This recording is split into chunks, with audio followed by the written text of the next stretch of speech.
Yung mga members natin are very happy. Mga committees natin ay nag-elect na ng members. So next week, expect maraming committee hearings magko-conduct yung mga chairman. Balik trabaho na. Ito ang pahayag ng ilang senador kahapon nang buksan ang special session na ipinatawag ni Pangulong Ferdinand Marcos Jr. Kita nyo naman sa unang kalahating araw pa lang ng special session, napaka-productive muli ng Senado. I'm so very, very happy to be back to work at maisaayos yung aming bahay.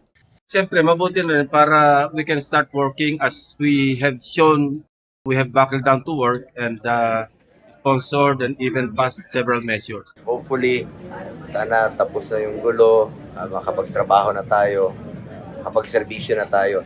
Dahil bawat oras, bawat minuto na may gulo po sa politika, ang nasasakripisyo po ang serbisyo sa ating mga kababayan. Marami pong madidelay na batas, mga bills na dapat ay natugunan na noon pa.